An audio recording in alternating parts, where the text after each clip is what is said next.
ท่านสมสดแสงอภรประธานกวดกาพักองค์การกวดการัฐแขวงได้รายงานเกี่ยวกับการเคลื่อนไหวเวียกงานประจำปี 2025 2021 2025 และทิศทางแผนการประจำปี 2026 และผลการกวดกาตามผลการกวดสอบปี 2023 ขององค์การกวดการัฐแขวงโดยได้ติดตามกวดกาการลงทุนก่อสร้างพื้นฐานโครงรางจำนวน 15 โครงการในนั้นเปิด2ประมูลโครงการก่อสร้างด้วยทุนของรัฐจำนวน 6 โครงการกวดกาความคืบหน้าการจัดตั้งปฏิบัติโครงการจำนวน 8 โครงการกวดกาเวียกค้ำประกัน 1 ปีก่อนการมอบรับโครงการถาวรจำนวน 1 โครงการกวดกาการลงทุนของรัฐเริ่มแต่หัวที่ 11 โครงการสืบต่อติดตาม9โครงการกำหนดใหม่มูลค่าทั้งหมด 57 กว่าตือกีบติดตามการเจรจาต่อรองมูลค่าโครงการที่มีมูลค่าสูงกว่า20ส่วนห้อยเมื่อเทียบกับหัวหน่วยราคากลางของกระทรวงเกี่ยวข้องวางออกจำนวน 15 โครงการปัจจุบันแขวงได้รายงานผลการเจรจา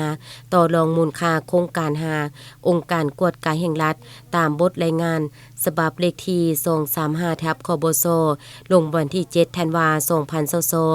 พร้อมทางเผยแพร่ซึมนิติกรรมที่ติดพันกับเวียกงานสกัดกั้นและต้านการโซลาดบังหลวงอยู่บรรดาแผนกการกรมกองต่างๆและรับคำร้องคำเสนอเข้าใหม่26ฉบับและคำร้องคำเสนอที่แก้ไขบ่สำเร็จผ่านมา23ฉบับรวมทั้งหมด49ฉบับในนั้นได้คนครัวแก้ไข22ฉบับคำร้องที่ผลเด่นแม่นข้อขัดแย้งที่ดินติดพันกับการปฏิบัติหน้าที่ดินเมืองและแขวงจำนวน18ฉบับกวดกาเก็บกรรมข้อมูลการนำเข้าพานาชั่วคราวประเภทกลจักรหนักเสียภาษี1ส่วนห้อยอยู่14บริษัทที่นอนในเป้าหมายตามนโยบายการลงทุนภายในและต่างประเทศแผนนำเข้าตัวจริง401คันกวดการนำเข้าและคุ้มครองนำใช้สารเคมีรวมทั้งยกเว้นภาษีอากรเสียภาษีอากรและเสียภาษีในอัตรา1ส่วนห้อยเพื่อมาใช้บรรดาโครงการลงทุนภายในและต่างประเทศอยู่แขวงบริคำไซแต่ปี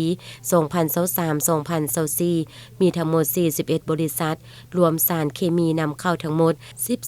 12,640,000 กว่ากิโลเก็บรายรับเข้างบประมาณได้ทั้งหมด9 ตื้อกว่ากีบและเวียกงานอื่นๆ